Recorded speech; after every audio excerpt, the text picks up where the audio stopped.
SAMES apresenta relatório do Ministério da Saúde que ataca em moro por cento tolo no recém ida marca stock out.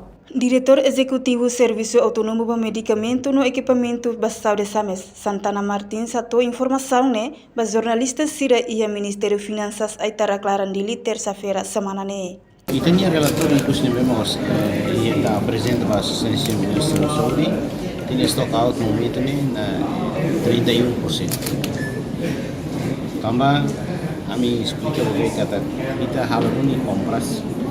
Deliberação tinha em 2022 quase que 90% produto será tamatado. Não está halando distribuição. Mas bem estoque na fatinha problema. Também a tem que produto ser na bem feita prefere a hala compras né.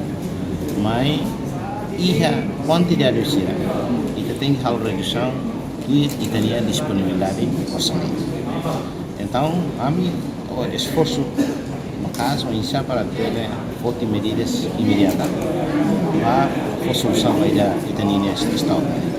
Santana afirma, SAMES halo ona esforço, o insamak bele forte media imediata, no ne bele for solução, ba stock ay moruk nebe stock out ne. Li husi orçamento nebe mak SAMES hetang husi orçamento geral Estado. Zere uinsa, para bele soluciona problema menos ay moruk ne, no mos halo pedido ba extra fundo nebe iha.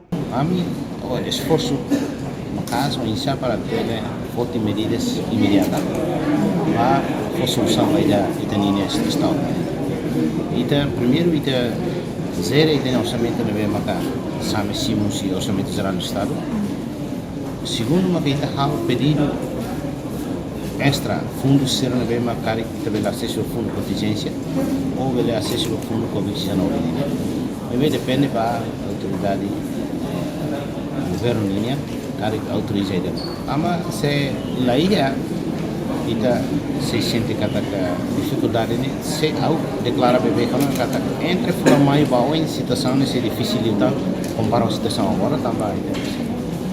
Enquanto lei aprovisionamento fodalang karek situação balu mak justifica ona bela halo processo compras ai moruk hodi assegura disponibilidade no povo la bele sai vítima tandet ai moruk menos. Entretanto, por 150 husi orçamento nebe simu ona halo ajustação li husi contrato nebe narang contrato quadro li liba assunto laboratório niang. Reportagem Ana Rosária Jacinto Cat Televisão Timor Post. Janela informação by Emma Roto. Atu reta informação atual dia clio kita haluha haneham botão subscribe, like, halo comentário no faz tutang ba mídia social Roto.